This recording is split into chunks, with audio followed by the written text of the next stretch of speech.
X और Y partner है in the ratio 2:1।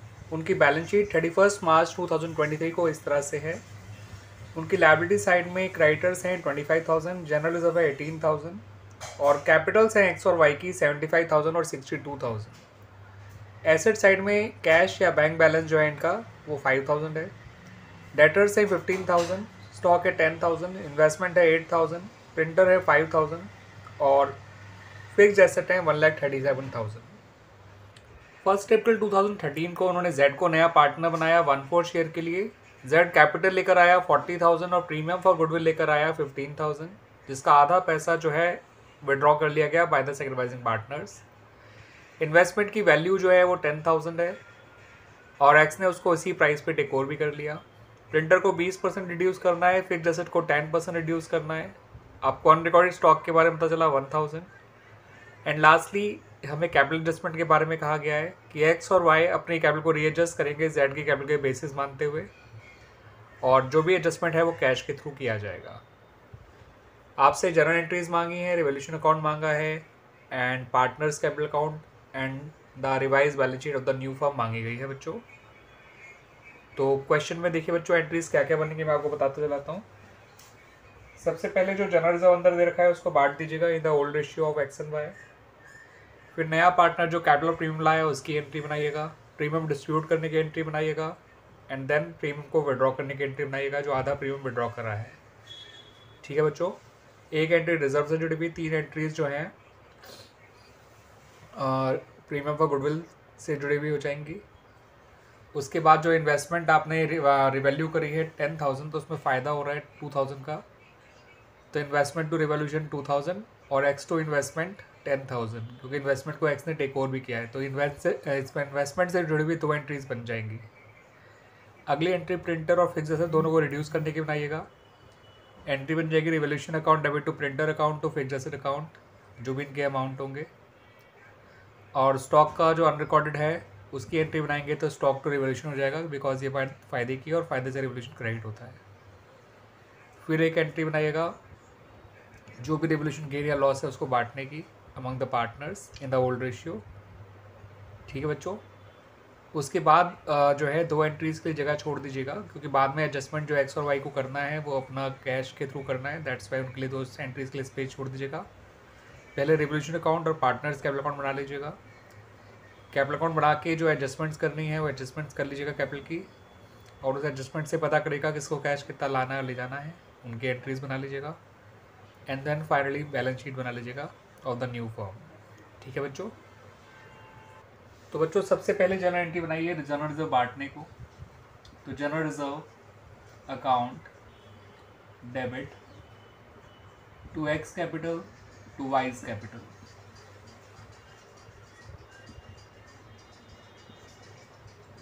General reserve है 18,000, 2:1 के रेशियो बांटेंगे तो 12,000 और 6,000 हो जाएगा।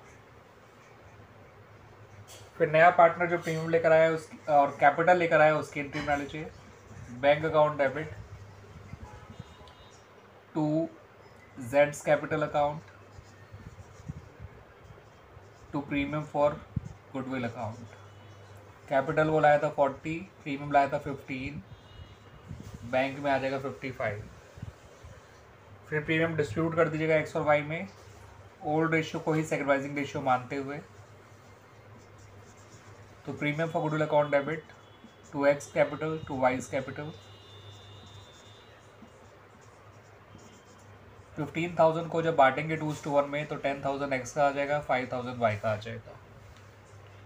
अगली एंट्री जो बनाई जाएगी वो प्रीमियम विड्रॉ करने की बनाई जाएगी बाय एक्स एंड वाई, और दोनों ने आधा अमाउंट प्रीमियम को विड्रॉ किया है जितना उनको मिला है। तो जब एक्स और वाई प्रीमियम विड्रॉ करेंगे तो एंट्री बनेगी X capital account debit Y's capital account debit to bank account. X को 10 मिला था उसने 5 विड्रॉ किया, वाई को 5 मिला था उसने 2.5 विड्रॉ किया, और बैंक में आ जाएगा 7,500। इन्वेस्टमेंट में जो फ़ायदा हो रहा था उसको रिकॉर्ड करिए 2,000 का, तो एंट्री बनेगी investment account debit to revolution account, और एक्स ने उसको इस वैल्यू पे टेक ओवर भी किया है, तो एंट्री बनेगी X capital account debit to investment account 10,000 जिस प्राइस पे टेक ओवर किया गया। ठीक है बच्चों। उसके बाद जो आपका प्रिंटर में और फिक्स एसेट में नुकसान हो रहा है वो रिकॉर्ड कर लीजिए। तो revaluation account debit to printer account to fix asset account. Printer का 20% 1,000 आ जाएगा, 5,000 का 20%, फिक्स एसेट का 13,700 आ जाएगा।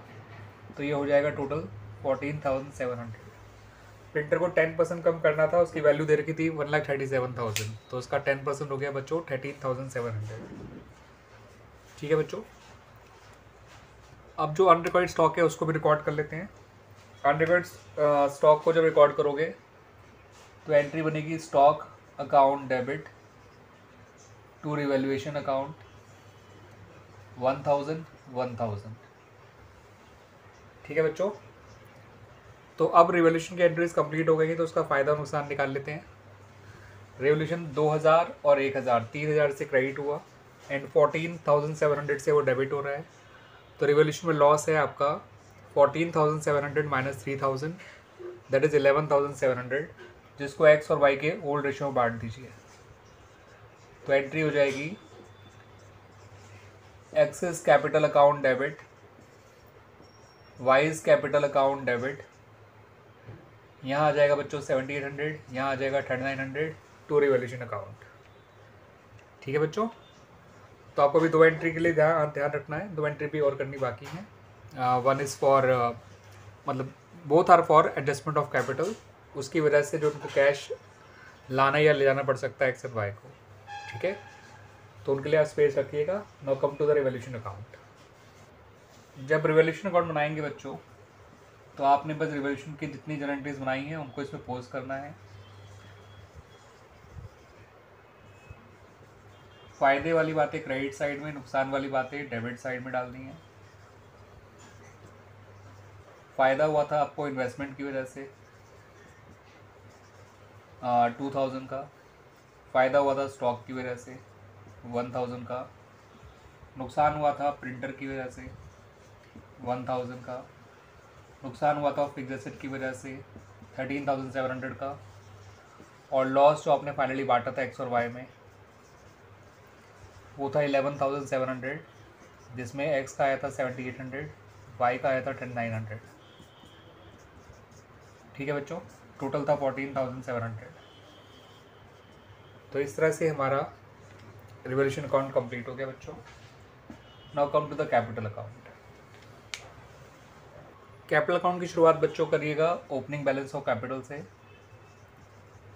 जो कि एक्स का था 75,000 और वाई का था 62,000।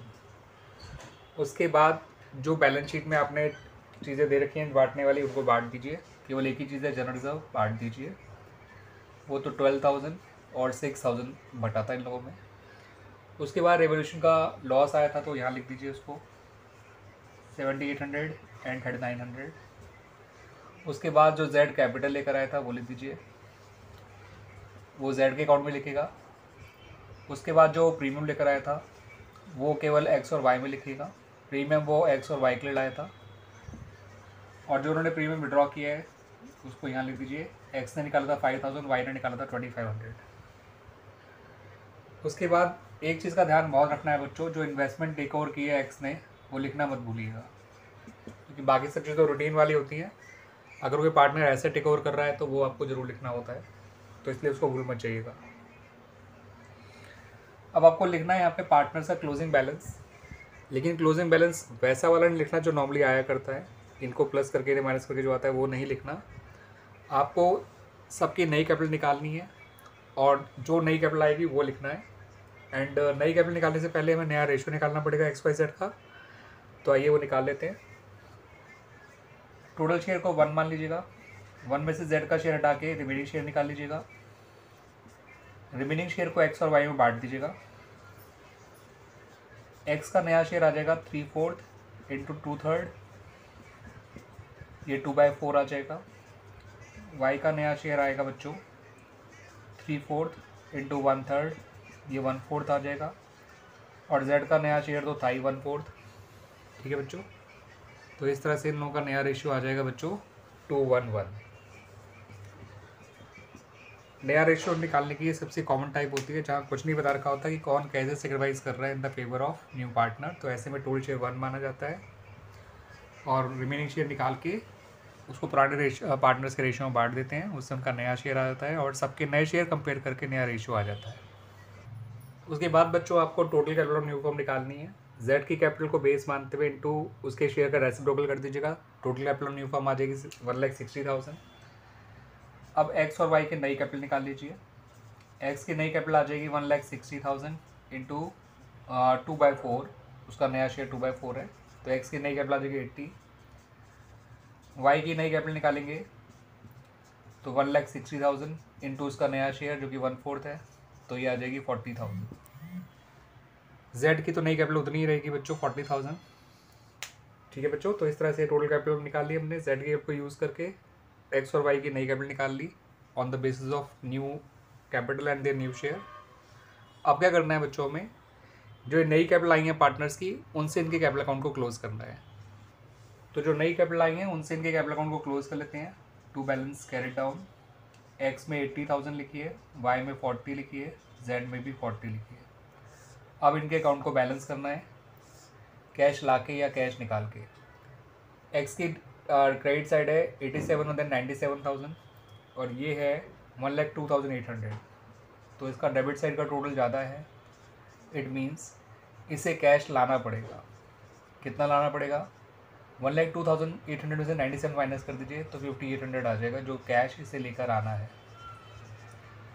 ठीक है बच्चों, वाई का देखेंगे तो ये आ रहा है 73,000 और ये है केवल 46,400, तो इसका क्रेडिट साइड का टोटल बड़ा है, तो यहाँ आ जाएगा टू कैश अकाउंट, वाई पैसा निकालेगा।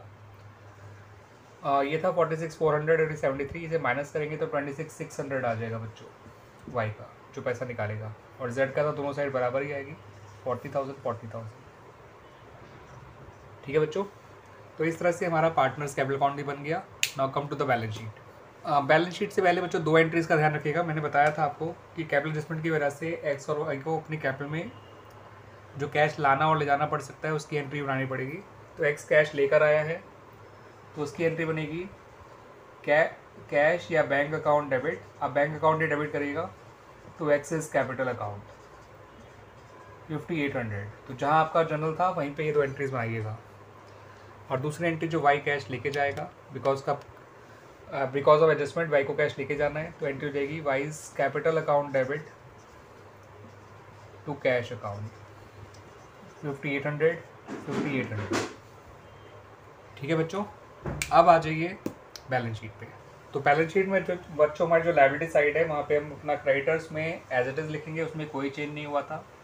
तो क्रेडिटर्स हमारे 25,000 ही आने वाले हैं, आएंगे मतलब जनरल जब आएगा नहीं और नई लायबिलिटी कोई आई नहीं है, तो सीधा कैपिटल अकाउंट लिख लीजिए एक्स वाई और जेड के, जो कि 80,000 एक्स का था, 40 वाई का था एंड 40 ही जेड का था।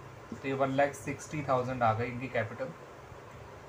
ठीक है बच्चों, और टोटल हो गया 1,85,000। Now come to the asset side. Bank balance जो है बच्चों वो 31,700 आएगा, मैं बता दूंगा अभी कैसे आएगा बैंक अकाउंट बना के। ठीक है बच्चों, देन आपका डेटर्स आपके एज इट इज़ आएंगे, उसमें कुछ भी आपने चेंज नहीं करा है, तो डेटर्स आपके 15,000 ही आएंगे। स्टॉक को 1,000 बढ़ा के लिखेंगे, स्टॉक हो जाएगा 11,000। इन्वेस्टमेंट अब आएगी नहीं, उसे एक्स ने टेक ओवर कर लिया। प्रिंटर को 1,000 घटा के लिखेंगे तो 4,000 आएगा। फिक्स एसेट्स को 13,700 घटा के लिखेंगे तो वो 123,300 आ जाएगा। आपकी टोटल यह साइड भी 1,85,000 आ जाएगी। अब आइए मैं आपको समझाता हूँ कि बैंक का 31,700 बैलेंस कैसे आया। बैंक का जो ओपनिंग बैलेंस था बच्चों वो यहाँ लिख लीजिए, दैट वाज 5,000। जो जेड कैपिटल लेकर आया था 40,000 और जितना वो प्रीमियम का गुडविल लेकर आया था 15,000, वो यहाँ लिख लीजिए। आधा प्रीमियम एक्स और वाई ने निकाला भी था, तो एक्स ने निकाला था 5,000, वाई ने निकाला था 2,500। और बाद में कैपिटल एडजस्टमेंट की वजह से एक्स को कैपिटल लानी पड़ी थी कैश, तो वो लेकर आया था 5,800 और वाई लेकर गया था, तो यहाँ पर आपका आ जाएगा 26,600। अब आप क्लोजिंग बैलेंस निकाल लीजिएगा। ये टोटल आएगा 64,800। 64,800 में से ये माइनस कर दीजिएगा, 31,700 आ जाएगा। ठीक है बच्चों, वैसे ये सबका टोटल 34,100 आया था। 64,800 में से अगर हम इसे माइनस करेंगे, ठीक है बच्चों, ये 65,800 है, सॉरी 65,800। तो ये बैलेंस जो है आपका 31,700 आ जाएगा। यही बैलेंस शीट में लिखा गया था। क्लियर बच्चों, और इस तरह से हमारा ये क्वेश्चन कंप्लीट हो गया।